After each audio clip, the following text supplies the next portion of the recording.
super duper excited right now! I'm leaving my house right this second so I can get the trans and the motor that I need. I'm gonna do a VR6! Ah!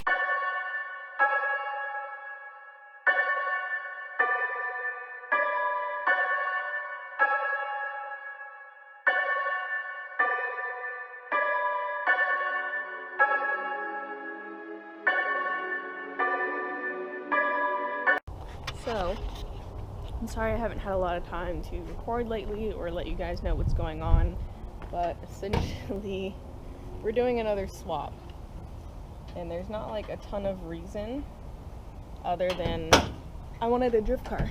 So I took the B series out. I got this thing fixed up Monday with a new chip in here, and then Friday I pulled it because this happened.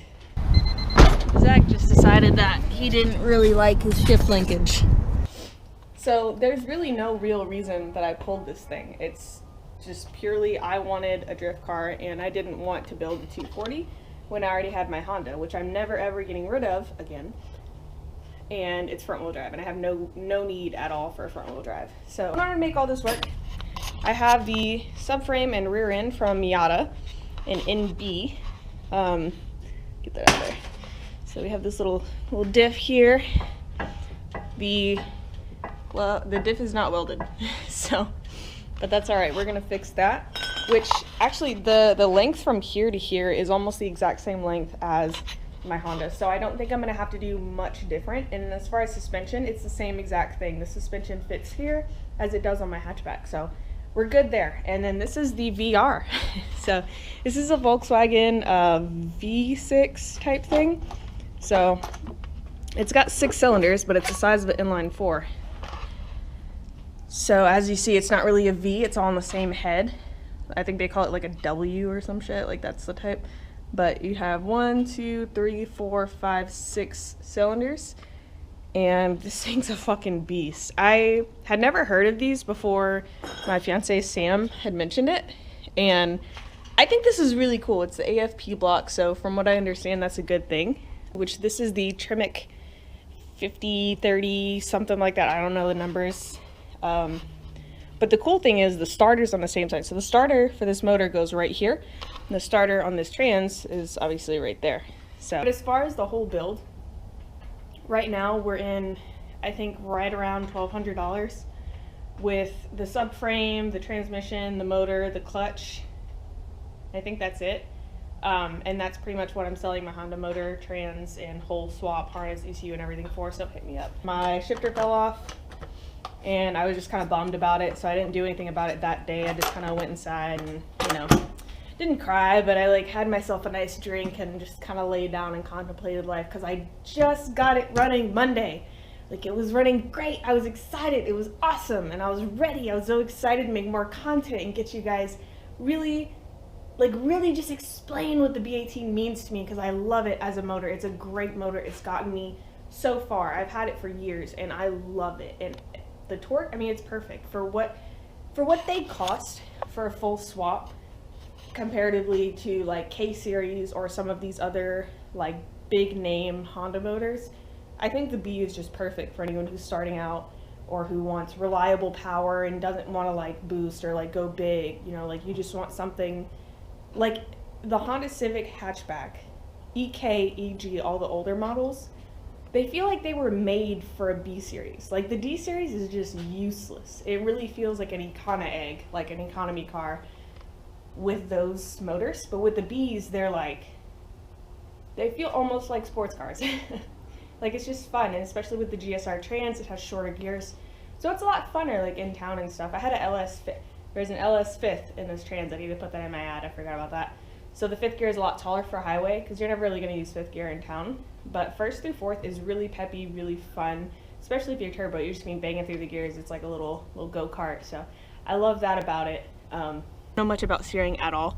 So it comes from, you can't really see it because the T-bracket's right there, but underneath that T-bracket there's a like spindle that goes down. There's a little motor that every time you turn, of course, it turns this little thing and the tie rods move.